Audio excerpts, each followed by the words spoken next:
Prime nine news ప్రేక్షకులకు ఉగాది శుభాకాంక్షలు. ఈరోజు ఉగాది సందర్భంగా మనం శంఖారావం పూరించడంలో ఒక ప్రత్యేకత చోటు చేసుకున్న కొండ నరసింహారావు అలాగే అలివేలు మంగాదేవి జంటకి సంబంధించిన అఖండ భారతావనంలోనే అఖండ శంఖారావ యుగలం పేరుతోటి శ్రీకరం శుభకరం శంఖాలతోటి మొత్తం భారతావనంలోనే శంఖం రావం పూరించడంతో ఒక విశిష్టత కలిగి ఉన్నారు. అనేక అవార్డులు రివార్డులు అనేక లెమ్కా బుక్ ఆఫ్ రికార్డ్స్లో కూడా ఎక్కిన పరిస్థితి. స్వయంగా ప్రధాని మోడీ సమక్షంలోనే శంఖారావం పూరించిన పరిస్థితి. అయితే వారు ఎప్పుడో 1989లోనే ఈ శంఖారావం ప్రస్థానం చేశారు. పైగా మన దగ్గర కాదు, పొరుగు రాష్ట్రంలో చేసినప్పటికీ కూడా మన రాష్ట్రంలోనే కాదు, ఇప్పుడు భారతావనిలో శంఖారావం పూరించడంలో ఎన్ని కోణాలు ఉన్నాయి, ఎట్లా పూరించవచ్చు, అసలు ఆధ్యాత్మిక కార్యక్రమం ప్రారంభంలో శంఖారావం ఎందుకు పూరిస్తారు, అసలు శంఖారావం విశిష్టత ఏంటి, దాని ప్రాముఖ్యత ఏంటి, ప్రాశస్త్యం ఏంటి అనేది ఇప్పుడు తెలుసుకునే ప్రయత్నం చేద్దాం. ఉగాది సందర్భంగా మా ప్రైమ్ నైన్ ప్రేక్షకుడికి కొండ నరసింహారావు గారు అలివేలు మంగాదేవి జంటగానే ఈ శంఖారావం పూరిస్తూ ఉంటారు. అదేదో చూద్దాం. అయితే ఇక్కడ వృత్తి అయితే పోలీసు ఉద్యోగం కొండ నరసింహారావు గారిది, అది ప్రవృత్తి ఆధ్యాత్మికం. అసలు ఈ రెండు కూడా రెండు ధృవాలు అయినప్పటికీ కూడా ఒకే వరలో వెళ్తున్న పరిస్థితి కనిపిస్తుంది. ఈ శంఖారావం పూరించడంలో ఆయన ఏ విధంగా దీన్ని అలవర్చుకున్నారు, దీన్ని ఏ విధంగా ప్రదర్శిస్తున్నారు, ఎక్కడెక్కడ ఎన్ని ప్రదర్శనలు చేశారు, ఆ ప్రాశస్త్యం ఏంటో ఇప్పుడు తెలుసుకుందాం. ఇంతకీ వేదం పుట్టిందంటున్న డాక్టర్ అంబేద్కర్ కాన్సన్ట్రేట్లకు చెందిన కొండ నరసింహారావు గారు అదే అలివేలు మంగాదేవి గారు ఇప్పుడు వారిని అడిగి అసలు ఈ శంఖారావం పూరించడంలో వారికి ఆసక్తి ఎలాగా అసలు ఎక్కడెక్కడ ఎన్ని ప్రదర్శనలు ఇచ్చారు, అసలు ఈ శంఖారావం ఏంటనేది ఇప్పుడు తెలుసుకునే ప్రయత్నం చేద్దాం. నరసింహారావు గారు చెప్పండి, ఈరోజు ఉగాది శుభాకాంక్షలు మీకు, మా ప్రైమ్ నైన్ ప్రేక్షకులకు. అసలు ఈ శుభకరం శ్రీకరం పేరుతో మీరు శంఖారావం పూరించడం ఎప్పుడు మొదలు పెట్టారు, ఎన్ని ప్రదర్శనలు ఇచ్చుంటారు, ఎన్ని అవార్డులు పొందుంటారు, అసలు ఈ శంఖారావం పూరించడం వల్ల ఏమి జరుగుతుంది, ఒక ఆధ్యాత్మిక కార్యక్రమానికి ఇది ఒక సంకేతంగా చెప్తుంటారు, మనం ఎలా చూడాలి? ముందుగా ఉభయ రాష్ట్రాల్లోని నివసిస్తున్నటువంటి తెలుగు ప్రజలకి, అదే విధంగా ప్రపంచ దేశాల్లో నివసిస్తున్న తెలుగు వారందరికీ కూడా విశ్వవాసునామ సంవత్సర ఉగాది శుభాకాంక్షలు. ఈరోజు ప్రైమ్ నైన్ న్యూస్ టీవీని వీక్షిస్తున్నటువంటి ప్రజలందరికీ కూడా ఉగాది శుభాకాంక్షలు. మా దగ్గర రెండు శంఖాలు ఉన్నాయి. ఇది శ్రీకరం శుభకరం అనేటువంటి శంఖాలు. ఏ కార్యక్రమం ప్రారంభించినా కూడా శంఖాన్ని పూరించి ఆ కార్యక్రమాన్ని కనుక ప్రారంభిస్తే దేదీప్యమానంగా, దిగ్విజయంగా, విజయవంతంగా, నిరాటంకంగా, నిర్విఘ్నంగా కొనసాగుతుందనేటువంటిది నానుడి. హైందవ సంస్కృతి సాంప్రదాయంలో ఏ శుభకార్యం నిర్వహించినా కూడా శంఖాన్ని పూరించి కార్యక్రమాలని ప్రారంభించటం ఆనవాయితీ. మేము గత 36 సంవత్సరాలుగా ఈ శంఖారావాన్ని నిర్విరామంగా పూరిస్తున్నాము. 1989వ సంవత్సరంలో నేను సరిహద్దు భద్రతా దళంలో పనిచేస్తున్నటువంటి సమయంలో ఒక బెంగాలీ పూజారి గారు నిరంతరం కూడా వారి ఇంట్లో పూజా కార్యక్రమాల్లో శంఖాన్ని పూరిస్తూ ఉండేవారు. వారి ద్వారా శంఖం యొక్క విశిష్టత, శంఖం పూరించడం వల్ల అటు ఆధ్యాత్మిక పరంగాను, ఇటు వైజ్ఞానిక పరంగాను, ఇటు ఆరోగ్యపరంగాను వనగూరేటువంటి ప్రయోజనాలను వారి నుంచి తెలుసుకుని వారి నుంచి శిక్షణ పొంది అప్పటి నుంచి కూడా మా దంపతులిద్దరం కూడా నిర్విరామంగా శంఖాన్ని పూరిస్తూ ఉన్నాం. శంఖం ఇది మనకి ప్రకృతి ప్రసాదించినటువంటి ఒక వరం. శంఖాన్ని మనం సముద్ర గర్భతనయ అని అంటాం. ఇది మానవ మాతృడు తయారు చేసినటువంటి పరికరం కాదు. ఇది సహజ సిద్ధంగా సముద్ర గర్భం నుండి లభించినటువంటి మనకు 14 రత్నాల్లో దీన్ని కూడా ఒక రత్నంగా కొనియాడబడుతూ ఉంటుంది. దీంట్లో ఒక జీవి జీవిస్తూ ఉంటుంది. ఆహారాన్వేషణకు వచ్చి అది సముద్ర గర్భంలో వెడుతున్నప్పుడు ఏదైనా పెద్ద జాతికి సంబంధించినటువంటి చేపలు కానీ ఏదైనా వాటిని ఆహారంగా స్వీకరించడానికి వచ్చినప్పుడు ప్రాణహాని నుంచి కాపాడుకోవడానికి దానికి కవచంగా ఉపయోగపడుతుంది. ఆ కవచమే ఈ శంఖం. ఈ శంఖాల్లో అనేక రకాలైనటువంటి శంఖాలు ఉంటాయి. వామావృత శంఖము, దక్షిణావృత శంఖము, మధ్యావృత శంఖము, ముత్యప శంఖము, గణేష శంఖము, అదేవిధంగా అనేక రకాలైన శంఖాలు ఉంటాయి.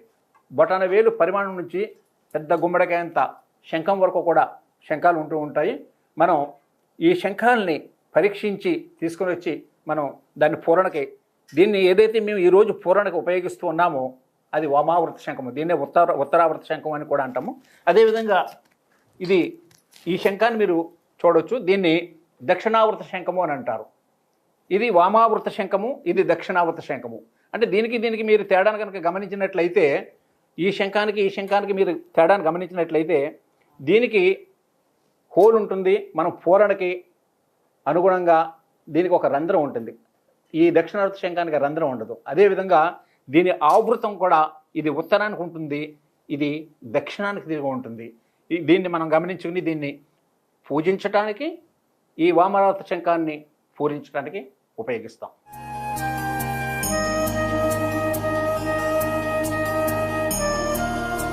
మా దంపతులు ఇరువురం కూడా గత 36 సంవత్సరాల నుండి నిర్విరామంగా శంఖాన్ని పూజిస్తూ ఉన్నాం.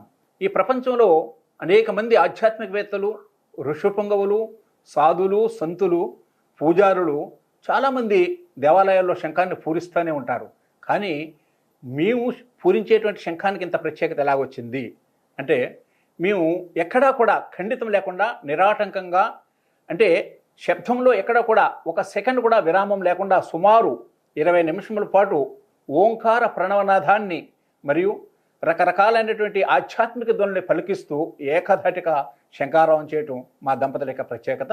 ఇప్పటికే మేము కొన్ని వేల ప్రదర్శనలు ఇస్తున్నాము. ఎక్కడ కూడా ఏ కార్యక్రమం, ఆధ్యాత్మిక కార్యక్రమమైనా మేము ముందున్నామని, మా సేవగా, భగవంతుడి యొక్క సేవగా పరిగణించి అటువంటి కార్యక్రమాలకి మేము అటెండ్ అవుతూ ఉంటాం.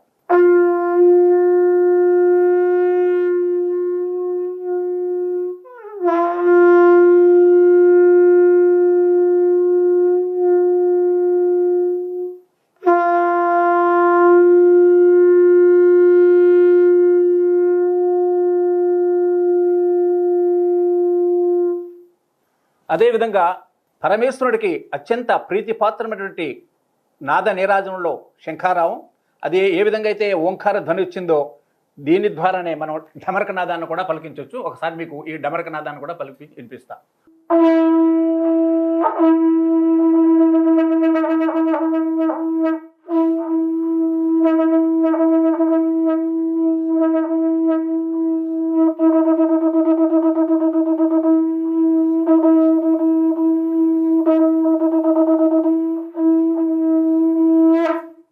ఏపీ ప్రత్యేక పోలీస్ సెక్షన్ దళానికి కమాండెంట్గా ఉన్న నరసింహరావు గారు యొక్క వృత్తిపరంగా చాలా బిజీగా ఉంటారు. ఎప్పుడు ఏ క్షణంలో ఎలాంటి విధులు ఉంటాయో తెలియని పరిస్థితి. అలాంటి సమయంలో కూడా ఈ శంఖారావం పూరించడంలో ఇంత శ్రద్ధ కనిపించడం, పైగా తన సతీమణి అలివేలు మంగాదేవితో కలిసి జంటగా వెళ్ళి ఈ శంఖారావం పూరించడం అంటే చాలా విశిష్టత కలిగిన వ్యవహారం. ఇది చూసినట్లయితే ఇంత ఏ విధంగా ఈయన బిఎస్ఎఫ్ నుంచి ఏపీఎస్ఎఫ్ అదే ప్రత్యేక పోలీస్ సెక్షన్ దళానికి వచ్చారు. అయినా ఈ పోలీసుకి, ఈ ఆధ్యాత్మికి అసలు పొసగని వ్యవహారం. అలాంటిది దీనికి ఎలాగా ఆయన ఆకర్షితులయ్యారు, ఆధ్యాత్మిక రంగానికి ఎలా వచ్చారు, శంఖారావం ఎలా పూరిస్తారు అనేది ఒకసారి తెలుసుకునే ప్రయత్నం చేద్దాం. చెప్పండి నరసింహరావు గారు. శంఖం అంటే ఏమిటి? శంఖం యొక్క శబ్దం యొక్క ఈ శంఖ శబ్దాన్ని మనం భగవంతుడికి నాద నీరాజనంగా అర్పిస్తాము. ఈ విషయాలన్నీ తెలుసు. కానీ దీని యొక్క ప్రత్యేకత ఏమిటి, శంఖాన్ని పూరించడం ద్వారా వనగూరేటువంటి ప్రయోజనాలు ఏమిటి, అసలు ఏంటి దీని విశిష్టత అనేది నేను సరిహద్దు భద్రతా దళంలో పనిచేస్తున్నప్పుడు 1989లో చక్రవర్తి అనేటువంటి ఒక బెంగాలీ పూజారి నుండి ఇది నేర్చుకోవడం జరిగింది. వారు ప్రతి నిత్యము కూడా వారింట్లో జరిగేటువంటి దైనందిక పూజలో శంఖాన్ని పూరిస్తూ ఉండేవారు. మేము ఆసక్తిగా చూస్తూ ఉండేవాళ్ళం. వాళ్ళిద్దరూ కూడా, భార్యాభర్తలు ఇద్దరు కూడా ఈ శంఖాన్ని పూరిస్తూ ఉండేవారు. వారిని ఒకసారి అడిగాం మేము, అయ్యా మీరు ప్రతిరోజు శంఖాన్ని పూరిస్తారు, పూరించడం వల్ల ఏమిటి అని. ఆయన ఈ శంఖం యొక్క విశిష్టత అంటే దాని యొక్క సిగ్నిఫికెన్స్ ఏమిటి అనేది అటువంటి పురాణ ఇతిహాసాలతో ముడిపెట్టి దాని యొక్క శంఖం యొక్క ప్రాశస్త్యం చెప్పడం జరిగింది. వారి ద్వారానే కలకత్తా నుంచి ఆ రోజుల్లో ఒక చిన్న శంఖాన్ని తీసుకుని వచ్చి ఆ శంఖంతో మాకు శంఖాన్ని ఏ విధంగా ధ్వనించాలి అనేటువంటి తర్ఫీదు ఇచ్చారు. నాటి నుండి నేటి వరకు మేము శంఖాన్ని పూరిస్తున్నాము. ఈ భగవంతుడికి మనం ఇచ్చేటువంటి షోడశోపచార పూజల్లో అత్యంత ప్రీతిపాత్రమైనటువంటి నాదం శంఖానాదం. శంఖాన్ని మనం పూరించి ఢమరకాన్ని కనుక వాయిస్తే శంకరుడు ప్రసన్నమవుతాడనేటువంటిది నానుడి ఉంది. ఇది శంఖాన్ని మనం అటు ఆధ్యాత్మిక పరంగాను ఇటు వైజ్ఞానిక పరంగా కూడా, అంటే అటు ఆరోగ్యపరంగా కూడా చూసుకుంటే ఎవరైతే ప్రతి నిత్యం కూడా ఈ శంఖాన్ని పూరిస్తారో, మనం ప్రతిరోజు మీరు చూస్తూనే ఉంటారు, వ్యాయామం చేస్తూ ఉంటాం, ప్రాణాయామం చేస్తూ ఉంటాము. అంటే ఊపిరిలో నుంచి ఈ గాలిని బయటికి వదలటం, ఉచ్ఛ్వాస నిశ్వాసాల ద్వారా గాలిని మీద పట్టు సాధించడం చేస్తుంటాం. ఎవరైతే ప్రతిరోజు కూడా శంఖాన్ని పూరిస్తారో నథింగ్ బట్ ప్రాణాయామ, అటువంటి వారికి సంపూర్ణ ఆరోగ్యవంతులుగా ఉంటారు. హృద్రోగ సమస్యలు రావు, ఊపిరితిత్తులకు సంబంధించినటువంటి సమస్యలు రావు. దీర్ఘకాల వ్యాధులు ఏదన్నా ఉన్నట్లయితే కూడా ప్రతిరోజు శంఖాన్ని పూరించడం ద్వారా అది ఒక ఎక్సర్సైజ్గా పరిగణించబడుతుంది, కాబట్టి అది నయం అవుతుంది. దీన్ని మనం శంఖాన్ని ఆధ్యాత్మికతతో ముడిపెట్టడానికి వీలు లేదు. ఇది కులమతాలకు అతీతంగా, ప్రాంతానికి అతీతంగా, వర్ణ విభేదాలకి, అంటే చాలామంది అనుకుంటూ ఉంటారు శంఖం అంటే హిందూ సాంప్రదాయంలో ఒక పూజా వస్తువు అనుకుంటారు. కానీ మనం పూజా వస్తువుగా పరిగణించకూడదు. మనం దీన్ని ఒక యోగా సాధనంగా కూడా పరిగణించి మన ఆరోగ్యాన్ని కుదుటపరుచుకోవడం కూడా ఉపయోగించాలి. అదేవిధంగా ఈ శంఖాన్ని అనేక రకాలుగా మనం ఉపయోగించవచ్చు. శంఖాన్ని పూరించడానికి ఉపయోగించవచ్చు, అదేవిధంగా దక్షిణావృత శంఖాన్ని పూజించడానికి ఉపయోగించు, అదేవిధంగా ఈ శంఖ భస్మంతో అనేక రకాలైనటువంటి దీర్ఘకాల వ్యాధులు నయమవుతూ ఉంటాయి. మీరు పశ్చిమ బెంగాల్లో చూసుకున్నట్లయితే ఈ శంఖంతో గాజులు తయారు చేస్తూ ఉంటారు. అనేక రకాలైనటువంటి గృహంలో అలంకరణ వస్తువులు తయారు చేస్తూ ఉంటారు. శంఖంలో ఏ పార్ట్ కూడా అంటే ప్రతిదీ కూడా ఉపయోగిస్తూ ఉంటారు. దీంట్లో వేస్ట్ అయ్యేటువంటిది ఏమి ఉండదు. దాంట్లో మనకి శంఖాలు వాళ్ళంతా కూడా జాలర్లు వీళ్ళంతా సేకరించినప్పుడు దీంట్లో క్వాలిటీ శంఖాలన్నీ, ఏది వామావృత శంఖాలు, ఏది దక్షిణావృత శంఖాలు, ఏది ముత్యపు శంఖాలు, ఏది మధ్యావృత శంఖాలు, ఏది గోముఖ శంఖాలు, వాళ్ళు వాటిని విభజన చేసి దాంట్లో మంచి మంచి క్వాలిటీగా ఉన్నవన్నీ కూడా పూజకు అర్హమైనటువంటివి, ఊదటానికి ఉపయోగించేవి ఇవన్నీ తీసిన తర్వాత మిగిలినంతా కూడా దాన్ని ఆ భస్మంగా తయారు చేసి పుటం పెడతారు. దాన్ని ఆయుర్వేదంలో ఈ చాలా దీర్ఘకాల అనారోగ్యాలకి వాటికి కూడా ఉపయోగిస్తూ ఉంటారు. శంఖారావాన్ని సాధారణంగా ఒక 2 నిమిషాలు 3 నిమిషాల కన్నా ఎక్కువ పూరించడం సాధ్యం కాదని అంటారు. కానీ మీరు ఏకంగా 20 నిమిషాల పాటు పూరిస్తున్నారని చెప్పేసి రికార్డులో చూసాం. అంత అట్లాగా సాధ్యం అంటే 20 నిమిషాలు ఒకేసారి ఏకదాటిగా మనం పూరించడం అంటే దానికి ఏ విధంగా సాధన చేసుకోవాల్సి ఉంటుంది. అలాగే శంఖంలో ఏదైతే తీర్థాన్ని చేస్తూ ఉంటారు గుళ్ళల్లో, ఏంటి దాని ప్రాసెస్ కూడా ఏంటంటే, అదే మీరు అడిగిన ప్రశ్నకి ఏమిటంటే శంఖాన్ని నిరంతరాయంగా అఖండంగా, అందుకనే మాకు అఖండ శంఖారావ యుగళం అని పేరు. శంఖారావ యుగళం అనేది కాకుండా అఖండ శంఖారం అంటే ఖండితం లేకుండా సుమారు 20 నిమిషముల పాటు శంఖాన్ని పూరించడం. అయితే ఊపిరి మీద పట్టు సాధించి, అంటే ఇది కేవలం ఒక సాధన ద్వారా మాత్రమే సాధ్యమయ్యింది. ఏ విధమైనటువంటి అతీంద్రియ శక్తులు కానీ వేరేది లేదు, ఓన్లీ సాధన ద్వారా. దాన్నే గాలిని తీసుకునేటప్పుడు కూడా ఒక సెకండ్ పాటు కూడా నిర్లిప్తత లేకుండా, ఎక్కడ ఖాళీ లేకుండా, ఎక్కడ గ్యాప్ లేకుండా తీసుకునేటువంటి సాధన 30-35 సంవత్సరాల నుంచి మేము నిరంతరాయంగా శంఖాన్ని పూరిస్తున్నాం కాబట్టి సాధన ఆ విధంగా వచ్చింది. ఇది సాధన చేస్తే ఎవరికైనా కూడా సాధ్యమే. కానీ ఈ రోజుని ఇంత సమయం 20 నిమిషాలు, సుమారు 20 నిమిషాల పాటు డిఫరెంట్ లిరిక్స్ తోటి, అంటే ఆధ్యాత్మికమైనటువంటి ఈ వైబ్రేషన్స్ తోటి శంఖాన్ని పూరించడంలో, అది కాకుండా దంపతులు ఏదో సింగిల్గా పూరించడం కాకుండా ఈ భార్యాభర్తలు ఇద్దరం పూరించడం వల్ల మాకు శంఖారావ యుగళంగా ఉభయ తెలుగు రాష్ట్రాల్లోనే కాకుండా భారతదేశం అంతా కూడా ఈ మంచి ఈ పేరుని గర్వించడం జరిగింది. ముఖ్యంగా ఢిల్లీలో ఇప్పటికే 5 సార్లు ఉగాది పురస్కారాలు, విశ్వభారతి పురస్కారాలు లాంటి ప్రతిష్టాత్మకమైనటువంటి పురస్కారాలు తీసుకున్నాము. ఇప్పటికే ఒక 100కు మించి రికార్డులు సాధించాము. అదేవిధంగా వేల కొద్ది 3500 సుమారు ఒక ప్రదర్శనలు ఇచ్చి ఉంటాము. ఎక్కడా కూడా మేము ఎవ్వరి దగ్గర కూడా ఒక నయా పైసా కూడా ఆశించాము. మా సొంత ఖర్చులతోటి, సొంత సెలవు పెట్టుకుని, ఖాళీ సమయాల్లో విధులకి ఏ విధమైనటువంటి ఆటంకము కలగకుండా విధులు ముగించుకున్న తర్వాతే ఇటువంటి ఆధ్యాత్మిక కార్యక్రమంలో భగవంతుని సేవగా పరిగణించి మా దంపతులిద్దరూ కూడా ఈ కార్యక్రమాలకి అటెండ్ అవుతూ ఉంటాం. మరొక ప్రశ్న మీరు అడిగారు, అంటే శంఖంలో పోసి తీర్థాన్ని ఇస్తారా, దానికి పరాశస్యం ఏంటి అనేది. మీరు మంగళగిరి పానకాల స్వామి గుడికి వెళ్ళినప్పుడు మీరు చూసే ఉంటారు. అక్కడ పానకాల స్వామి గుడిలో శంఖంలో తీర్థం పోసి, అంటే పానకం పోసి స్వామివారికి నైవేద్యంగా అర్పిస్తూ ఉంటారు. అంటే అది దక్షిణావృత శంఖం. ఇది ఏదైతే మనం ఊతున్నామో దాన్ని వామావృత శంఖం అంటారు. ఎప్పుడు కూడా పూజా మందిరాల్లోని పూజా స్థలాల్లోని ఉపయోగించేటువంటి శంఖం ఏదైతే నా చేతిలో ఉందో ఇది దక్షిణావత శంఖం అంటారు. ఈ దక్షిణావత శంఖంలో ద్వారానే స్వామివారికి మనం క్షీరాభిషేకం కానీ పెరుగుతో కానీ పంచామృతాలతో కానీ అభిషేకం చేసేటప్పుడు దీన్నే ఉపయోగిస్తాం. ముఖ్యంగా శంఖంలో పోస్తేనే కానీ తీర్థం కాదనేటువంటి నాడు మీరు వినుంటారు. శంఖంలో పోసి తీర్థం ఇవ్వడం ద్వారా ఏంటంటే ఇది ఇంత క్రితమే చెప్పాను, సముద్ర గర్భతనయ, సముద్రం నుంచి సహజ సిద్ధంగా లభించినటువంటి మనకు లభించేటువంటి ఒక 14 రత్నాల్లో ఒక దివ్యమైనటువంటి భవ్యమైనటువంటి ఒక గొప్ప రత్నంగా పరిగణించబడుతుంది. ఇది సహజ సిద్ధంగా తయారైంది. ఇది ఏ విధంగా తయారవుతుందంటే కాల్షియం అండ్ మెగ్నీషియంతో తయారవుతుంది. దీంట్లో నీటిని పోయటం ద్వారా ఇది తయారైనటువంటిది కాల్షియం మెగ్నీషియం కదా. ఈ కాల్షియం మెగ్నీషియం ఆ నీటిని కనుక దాంట్లో పోస్తే కనుక దీని ఉన్నటువంటి కాల్షియం మెగ్నీషియం ఆ నీరుకి ప్రసరించి ఆ తీర్థం మనకి ఇవ్వటం ద్వారా మనకి అనారోగ్య సమస్యలు దూరం అవుతాయన్నటువంటిది ఇది. దీనిని ప్రతిదీ కూడా మీరు సైంటిఫిక్గా చూసుకుంటే ప్రతి సైన్స్ని కూడా ఆధ్యాత్మికతో ముడిపెడుతూ ఉంటారు.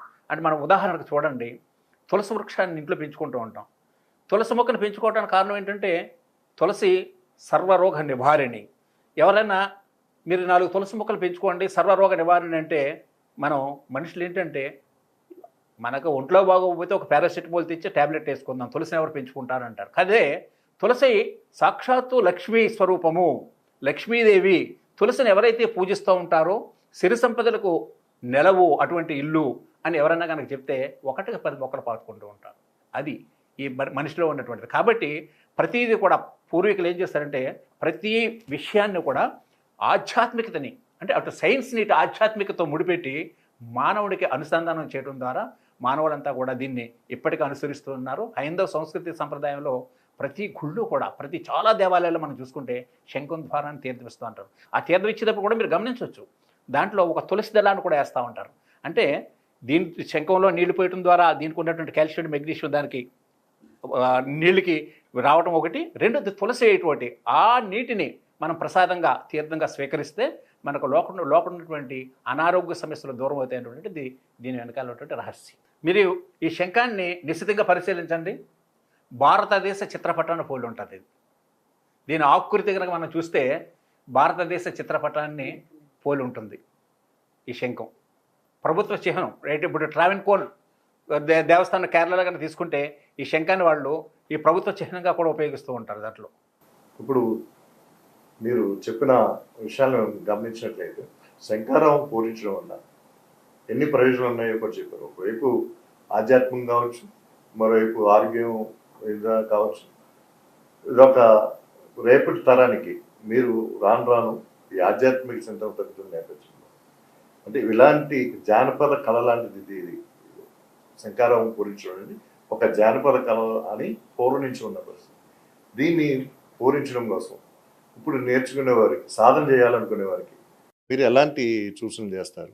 ఒకవేళ అలాంటి వారికి ఏదన్నా మీ దగ్గరికి వస్తే ఏదన్నా సాధన చెప్తారా? చాలా మంచి ప్రశ్న అడిగారు. ఈ శంఖం అనేది అతి ప్రాచీనమైనటువంటి కళాఖండం. అంటే ఈనాటిది కాదు, ఇది కొన్ని వేల సంవత్సరాల క్రితమే దీన్ని మన వాళ్ళు కనుగొనడం జరిగింది. మీరు చాలా ప్రదేశాల్లో ముఖ్యంగా గిరిజన ప్రాంతాల్లో కనుక చూసుకుంటే ఈ శంఖాన్ని పూరించి వివిధ శబ్దాన్ని ధ్వనించి వాళ్ళు ఒక ప్రదేశం నుండి అంటే ఒక గూడెం నుండి వేరే గూడానికి సందేశాన్ని పంపిస్తుంటారు. ఈనాటికి జరుగుతూ ఉంది. వారు ఏదైనా ఒక ఆపద సంభవించింది వాళ్ళ గూడెంలోని, పక్క గూడెం వాళ్ళకి ఆ విషయాన్ని తెలియజేయాలంటే ఒక విధమైనటువంటి పూరణ చేస్తారు శంఖాన్ని. అదేవిధంగా శుభకార్యాలకి ఒక విధమైనటువంటి పూరణ, వాళ్ళకి రకరకాల వాళ్ళ అవసరాలను బట్టి వాళ్ళు పూరణ చేసి గూడెం టు గూడెం అంటే ఈ కమ్యూనికేషన్ అనమాట. అంటే టెలిఫోన్లు సౌకర్యాలు, ఆ సౌకర్యాలు, ఈ సౌకర్యాలు ఇవన్నీ లేని టైంలో చాలా ప్రదేశాల్లో దీన్ని ఒక ట్రంపెట్ కింద దీన్ని ఉపయోగిస్తూ ఉండేవారు. దీన్ని ఒక సంగీత సాధనం కూడా పాశ్చాత్య దేశాల్లో చూసుకుంటే మీరు ఒక సంగీత సాధనంగా ఉపయోగిస్తూ ఉంటారు శంఖాన్ని. ఈ శంఖ శబ్దానికి అంటే శంఖ శబ్దం ఎంత దూరం అయితే వినిపిస్తూ ఉంటుందో అంత దూరం కూడా మనకు కంటికి కనిపించినటువంటి బ్యాక్టీరియా ఏదైతే ఉందో ఆ శబ్దానికి అది నాశనం అయిపోతుంటుంది ముఖ్యంగానే.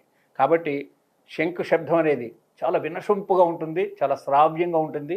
మీరు ఈ విధంగా గమనించినట్లయితే ఈ శంఖం యొక్క ఆవృతాన్ని మన చెవి దగ్గర కనుక ఈ విధంగా పెట్టుకుంటే మనకు సముద్ర ఘోష వినిపిస్తుంటుంది. అంటే సముద్ర తీరాన కనుక మీరు నిలబడితే సముద్రం కెరటాలు ఏ విధంగా వస్తుంది, సముద్ర శబ్దం ఏ విధంగా వస్తుందో అటువంటి ఘోష మీకు ఇటు నుంచి వస్తుంది. ఇది మనం కొన్నటువంటి శంఖం అది ఒరిజినల్లా డూప్లికేట్ అనేది దీన్ని కనుక మనం చెవి దగ్గర పెట్టుకుంటే అది సముద్ర శబ్దం అంటే ఆ ఘోష కనుక వస్తే కనుక అది ఒరిజినల్ శబ్దంగా మనం పరిగణించవచ్చు. ఇప్పటికే మేము సుమారు ఒక 10,000 మందికి శంఖాన్ని పూరించడంలో శిక్షణ ఇచ్చాము. అదే కాకుండా చాలామందికి ఉచితంగానే శంఖాలను కూడా పంపిణీ చేస్తాం.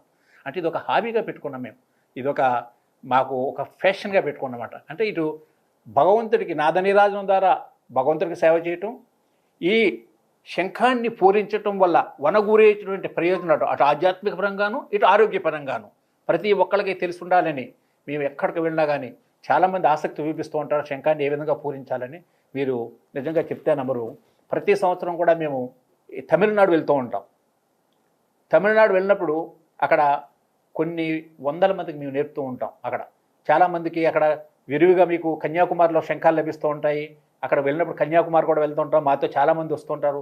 వస్తూ మార్గ మధ్యంలోనే అక్కడ నుంచి ఇక్కడికి ట్రావెలింగ్ చేసే లోపలనే చాలామందికి నేర్పుతుంటారు. చిన్న టెక్నిక్ ఇది, బ్రహ్మ విద్య కాదు.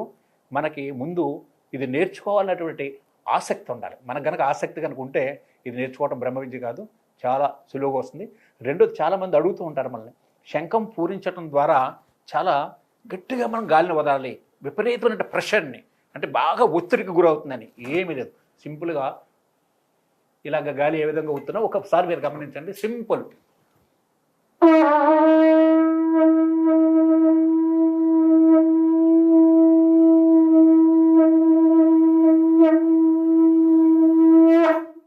అంటే మీరు ఎంత పూరించినా కానీ ఇంతటి అలసటకు కానీ ఆయాసానికి కానీ మనం గురికాం. మామూలు నార్మల్గానే మాట్లాడతాం. అది చిన్న టెక్నిక్ ద్వారా మనం చేయొచ్చు. మీరు ఇందాక ఒక ప్రశ్న కూడా వేశారు. మీరు ఎలాగ మీకు సాధ్యం అవుతుంది 20 నిమిషముల పాటు మీరు నిరంతరాయంగా శంఖాన్ని పూరిస్తున్నారు, ఇది నిమిషం అర నిమిషం పూరించటం అని. కరెక్టే. ఒకసారి ఊపిరి తీసుకున్న తర్వాత ఆ ఊపిరిని మనం శబ్ద రూపంలో శంఖం ద్వారా బయటకు వదలాలంటే మ్యాక్సిమం ఒక నిమిషం కంటే ఎక్కువ చేయలేం. కానీ 20 నిమిషాలు కేవలం సాధన ద్వారా, అంటే ముక్కు ద్వారా గాలి తీసుకుంటూ నోటి ద్వారా దాన్ని శబ్ద రూపంలో బయటకు రిలీజ్ చేస్తూ రకరకాలైనటువంటి ఆధ్యాత్మిక సౌండ్లు చేసుకుంటూ చేయటం జరిగింది. మీ ఇద్దరం కూడా సాధన ద్వారా చేస్తాం. సరే నరసింహరావు గారు, ఎంత చెప్తున్నారు కదా ఈ శంఖారావంలో పూరించడం వల్ల ఎన్నెన్నో విషయాలు చెప్పారు. అయితే ఎక్కువ చోట్ల ఎక్కడ చూసినా కానీ, ఏ గుడి దగ్గర చూసినా లేకపోతే ఏ కార్యక్రమంలో చూసినా మహిళలు ఎక్కువగా ఈ శంఖారావం పూరించకూడదు అని చెప్తూ ఉంటారు, ఎక్కువ కూడా కనబడరు. అలాంటిది మీరు గత 35 సంవత్సరాలుగా మీ సతీమణిని అలివేలు మంగాదేవి గారిని మీతో పాటు ఈ కార్యక్రమాలు తీసుకెళ్ళి శంఖారావంలో మీతో పాటు పూరించడం జరుగుతుంది. అసలు ఎట్లాగా మీకు సాధ్యం అవుతుంది? ఆడవాళ్ళు శంఖాన్ని పూరించకూడదని శాస్త్రంలో పేర్కొనబడలేదండి. నిరాటంకంగా బ్రహ్మాండంగా ఆడవాళ్ళు కూడా పూరించవచ్చు. మీరు పశ్చిమ బెంగాల్లో చూసుకున్నట్లయితే ప్రతి ఇంట్లోనూ కూడా శంఖం పూజా సమయంలో మార్మోగుతుంది. శంఖాన్ని పూరించే వాళ్ళ శాతం కూడా ఇంట్లో మహిళలే పూరిస్తూ ఉంటారు. అంటే మహిళలు పూరించకూడదు అనేటువంటిది ఏ శాస్త్రంలోనూ కూడా వ్రాయబడలేదు. మనం నిర్భయంగా మనం శంఖాన్ని పూరించవచ్చు. మేము గత 36-37 సంవత్సరాల నుంచి పూరిస్తున్నామే, మాకు అన్ని శుభాలే జరిగినాయే, ఎక్కడ అశుభం జరగలేదే. అది ఒక అపోహ మాత్రమే. ఇటువంటి అపోహను తొలగించుకోవాలి. మేము ఇప్పటికే చాలామందికి శంఖాలు నేర్పున్నాము. ఆ శంఖారావం నేర్చుకున్న వాటిలో ఒక 60% నుంచి 70% అంతా కూడా పురుషుల కంటే కూడా మహిళలు ఎక్కువ ఉన్నారు. ఈ రోజుని మేము విజయవాడ నుంచి నేను ఇక్కడికి వచ్చాను. విజయవాడలో మేము నివసించేటువంటి అపార్ట్మెంట్లో కూడా 10 మంది మహిళలు ఈరోజు కూడా శంఖాన్ని బ్రహ్మాండంగా పూరిస్తూ ఉన్నారు. శంఖాన్ని ఆడవాళ్ళు పూరించకూడదు అనేటువంటిది మాత్రం ఏ శాస్త్రంలో లిఖించబడలేదు. ప్రతి ఒక్కళ్ళు పూరించవచ్చు. శంఖాన్ని పూరించి అటు భగవంతుని ప్రసన్నం చేసుకోవటం, ఇటు మన ఆరోగ్యాన్ని కూడా మెరుగుపరుచుకోవడానికి ఉపయోగపడుతుంది. శంఖాన్ని ఆడవాళ్ళు కూడా పూరించవచ్చు.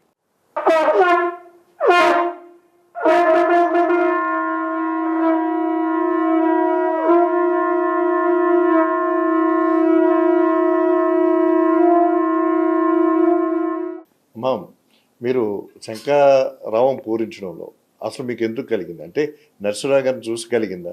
ఎందుకంటే ఇక్కడ కూడా మహిళలు ఎక్కువగా ఈ శంఖారావం పూరించాలని చెప్పి అంటారు కదా, మీరు ఎట్లాగా ఇది చేసుకున్నారు? మీకు ఏమనిపిస్తూ ఉంటుంది శంఖారావం పూరించినప్పుడల్లా? మీకు ఏం ధ్వనిస్తూ ఉంటుంది?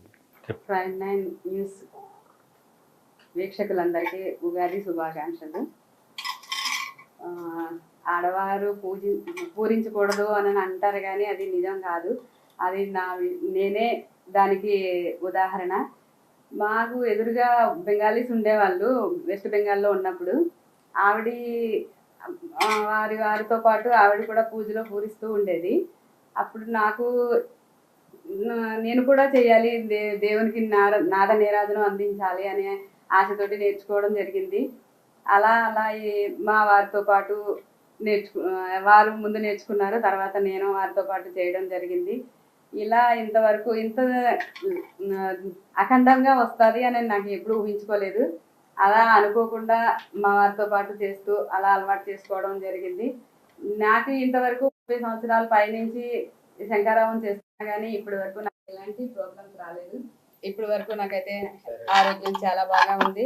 థైరాయిడ్ ఉంటూ ఉండేది, ఇప్పుడు అది కూడా నార్మల్లే ఉంది. ఇది శంకరావం చేయడం వల్ల అన్ని ఉపయోగాలే కానీ ఉపయోగం కాదంటూ ఏదీ లేదు. చాలా ఉపయోగాలే ఉన్నాయి మనకి. ఈ శంకరావం వాతావరణంలోని బ్యాక్టీరియా వైరస్ అనేది నశింపజేస్తుంది. మనకి కరోనా వచ్చినప్పుడైతే మోడీ గారు కూడా అందరికీ చెప్పారు, కంచాలు వాయించండి, దానివల్ల వైరస్ నశిస్తుంది అని. అందరూ కంచాలు వాయిస్తే మేము మాత్రం శంఖం పూరించామప్పుడు. దాని నుంచి కూడా వైరస్ నశిస్తుందని నాకు తెలుసు కాబట్టి మేము అలా చేసాము. నిజంగా గుడిలో గంట కూడా అంతే, దాని సౌండ్ కి వైరస్ అనేది నశిస్తుంది. దేవాలయంలో అందుకే అంతటి మంచి వాతావరణం ఉంటుంది. తర్వాత మేము ఆధ్యాత్మికంగానే కాదు, ఇది ఆరోగ్యంగా మంచిదని అందరికీ చెప్పడం కూడా జరిగింది. చాలా మందికి నేర్పించడం జరిగింది. అందరూ నేర్చుకున్నారు, చాలా మంది నేర్చుకున్నారు నా దగ్గర. చాలా మంది ఆడవారు కూడా నేర్చుకున్నారు. వాళ్ళని కూడా మేము ఇంకా కొంతమందికి నేర్పించండి మీతో పాటు అని చెప్తే వాళ్ళు కూడా నేర్పిస్తా ఉన్నారు. ఈ శంకరావం అందరూ నేర్చుకోవాలి, అందరూ మంచిగా ఉండాలని మా ఆకాంక్ష. మీరు గత 35 సంవత్సరాలుగా అనేక ప్రదర్శనలు ఇచ్చారని చెప్తున్నారు. అయితే మీకు బాగా మీరు ఇచ్చిన ప్రదర్శనలు బాగా ప్రముఖంగా ఉన్నాయి ఏమిటి? అయితే ప్రధాని వేదిక మీద కూడా మీరు శంకరావం పూరించారు. మీకు ఆ వేదికల్లో ఎక్కడ తృప్తి అనిపించింది? ఏ అవార్డులు అందుకున్నారు? అంటే ప్రముఖంగా మీరు ఏ సంస్థ నుంచి అవార్డులు అందుకున్నారు? మేము గత 35 సంవత్సరాలుగా 3500 పైచులకు ప్రదర్శనలు ఇవ్వడం జరిగింది. అంటే ఏ ప్రదర్శనలు పెద్దవంటే దేనికదే. అంటే పెద్ద చిన్న అని కాకుండా ప్రతిష్టాపన మహోత్సవం దగ్గర నుండి అమరావతి శంకుస్థాపన వరకు కూడా మా దంపతులు శంకరావం చేయడం జరిగింది. భారత ప్రధాని నరేంద్ర మోడీ గారు మన అమరావతికి శంకుస్థాపనకు వచ్చినప్పుడు మేము ఆ వేదికపై నుండి అఖండ శంఖారావాన్ని పూరించడం జరిగింది. అదేవిధంగా గోదావరి పుష్కరాలు 2015 గోదావరి పుష్కరాలు కానీ, 2016 కృష్ణా పుష్కరాలు కానీ, పవిత్ర నదీ సంగమం కానీ అనేక ప్రభుత్వ కార్యక్రమాల్లో మా శంఖారావాన్ని పూరించడం జరిగింది. అదేవిధంగా ఈ మధ్యన మనం కనుక చూసుకుంటే సుమారు 5 లక్షల మంది హిందువుల చేత హైందవ శంఖారావం అనేటువంటి అతి భారీ ఆధ్యాత్మిక బహిరంగ సభ విజయవాడలో నిర్వహించడం జరిగింది. వాళ్ళు విశ్వ హిందూ పరిషత్ వారు మమ్మల్ని సంప్రదించి మీ శంఖారావం ద్వారానే హైందవ శంఖారావం కార్యక్రమం ప్రారంభం కావాలని వారు కోరడం జరిగింది. అది మేము పూర్వజన్మ సుకృతంగా భావించి 13 అంటే 11 మంది పీఠాధిపతులు మేమిద్దరం 13 తోటి ఒక 150 అడుగుల స్టేజ్ పైన ఒక 175 మంది పీఠాధిపతులు, అతిరథం హరాతులైనటువంటి పీఠాధిపతులు ఆ యొక్క స్టేజ్ పైన కూర్చున్నప్పుడు మా దంపతుల యొక్క హైందవ శంఖారావంతో హైందవ శంఖారావాన్ని కార్యక్రమాన్ని మేము ప్రారంభించడం జరిగింది. ఎక్కడికక్కడ మనం చెప్పుకుంటూ పోతే లక్షల మంది పబ్లిక్లో మేము శంఖారావం చేయడం జరిగింది. ప్రతి సంవత్సరం కొంతమంది టీవీ వారు నిర్వహించేటువంటి అటు శివపార్వతుల కళ్యాణం కానీ, అటు కోటి దీపోత్సవాలు కానీ, లక్ష దీపోత్సవాలు కానీ, ఈ కార్యక్రమాలు చాలా కార్యక్రమాలు చేసాము. ఏ కార్యక్రమానికి ఆ కార్యక్రమం తృప్తిస్తూ ఉంటుంది. మేము వెళ్ళిన చోట అక్కడ 200 మంది 300 మంది ఉన్న చోట మేము శంఖారావం చేస్తే ఏ విధంగా తృప్తి పొందుతామో, ఒక 4 లక్షల మంది 5 లక్షల మంది ఉన్న చోట కూడా శంఖారావం చేస్తే అదే తృప్తి పొందుతాం. దానికి ప్రధాన కారణం ఏంటంటే మేము చేసేటువంటి నాద నీరాజనం భగవంతుడికి నీరాజనంగా మేము అర్పిస్తూ ఉంటాం కాబట్టి భగవంతుడిని చూస్తూ ఉంటాం ఆ నాదంలోని. కాబట్టి కార్యక్రమం ఏదైనా కావచ్చు, చిన్నదైనా కావచ్చు, పెద్దదైనా కావచ్చు, మేము చాలా తృప్తి పొందుతాం.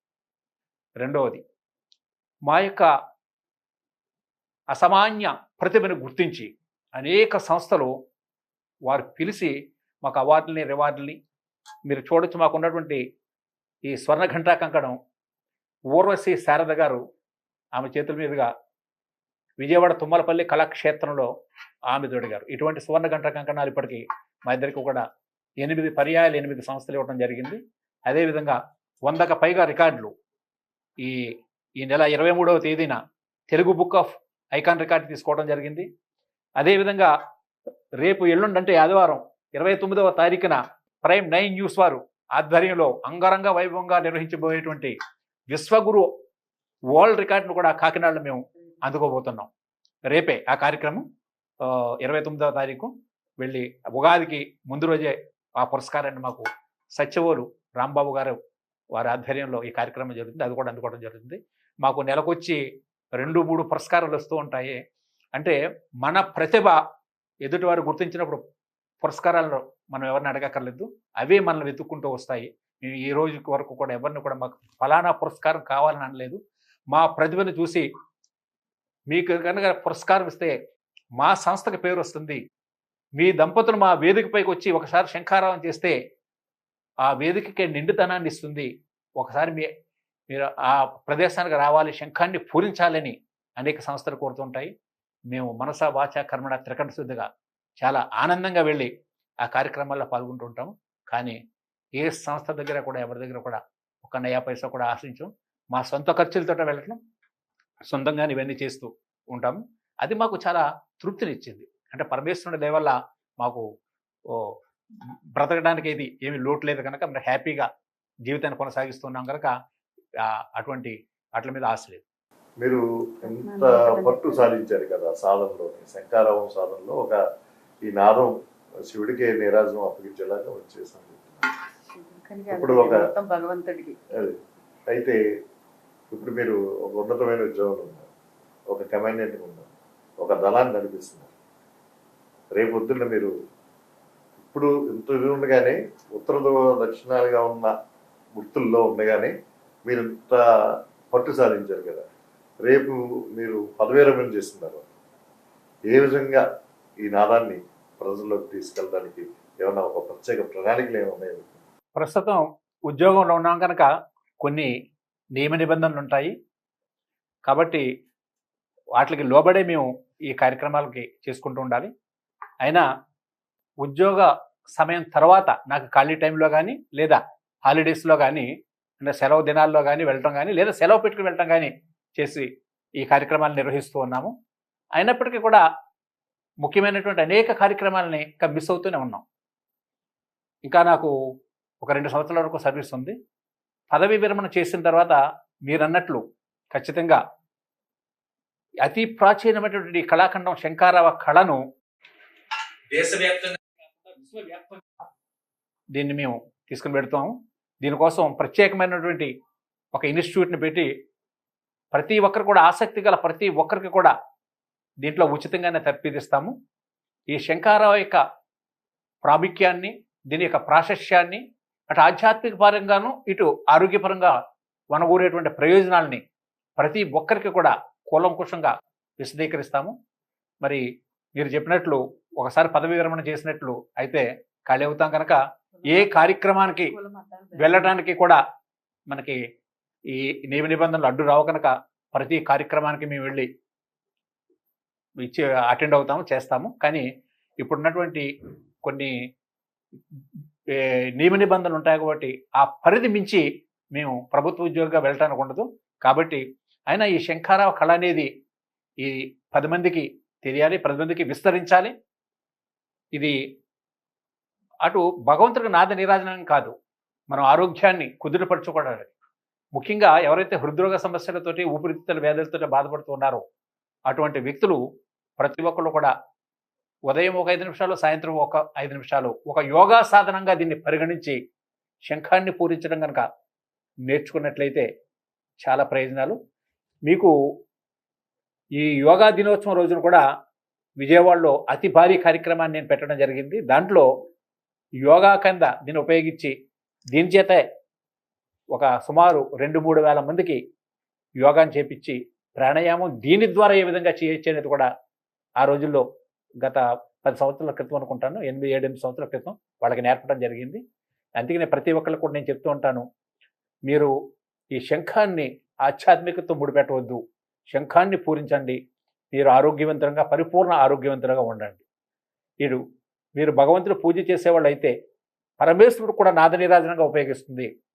ఈ శంఖాన్ని పూరించి పరమేశ్వరుడి యొక్క కృప కటాక్ష వీక్షణాలకి మీరు లోను కావాలి అని అందరినీ కూడా నేను సలహిస్తూ ఉంటాను.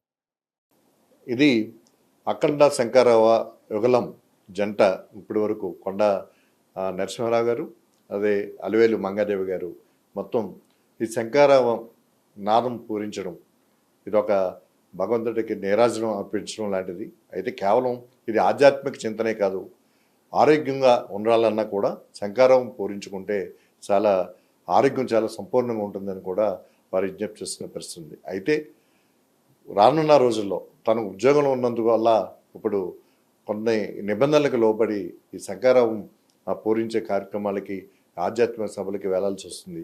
అయితే తన పదవి విరమణ తర్వాత అయితే ఒక ఇన్స్టిట్యూషన్ పెట్టి ఇలాంటి శంకరం పూరించడానికి సంబంధించి అనేక మంది సాధన చేసేందుకు వచ్చినట్లయితే శిక్షణ ఇవ్వడానికి తాను సిద్ధంగా ఉన్నాను, అందుకు ఒక ఇన్స్టిట్యూషన్ కూడా పెట్టబోతున్నానని చెప్పేసి కూడా కొండా నరసింహారావు గారు చెప్తున్న పరిస్థితి. ఏదైనా ఈరోజు ఉగాది రోజున పురస్కరించుకొని కొండా నరసింహారావు గారు ఈ శంఖారావం పూరించడం వల్ల కలిగే ప్రయోజనం, వనుగురే ఒక ఆధ్యాత్మిక చింతన, ఆరోగ్యం గురించి కూడా చాలా వివరంగా చెప్పారు. వారికి ప్రైమ్ 9 న్యూస్ తరపున ప్రత్యేకంగా ధన్యవాదాలు తెలుపుకుంటున్నాం. నరసింహారావు గారు, అలివేలు మంగాదేవి గారికి కూడా మా ప్రైమ్ 9 న్యూస్ తరపున హృదయపూర్వక ధన్యవాదాలు. ప్రైమ్ 9 న్యూస్ వీక్షించేటువంటి ఉభయ రాష్ట్రాలు ఉన్నటువంటి తెలుగు ప్రజలకు, ప్రపంచవ్యాప్తంగా ఉన్నటువంటి తెలుగు ప్రజలకి అందరికీ కూడా మరొకసారి విశ్వాసు నామ సంవత్సర ఉపాధి శుభాకాంక్షలు.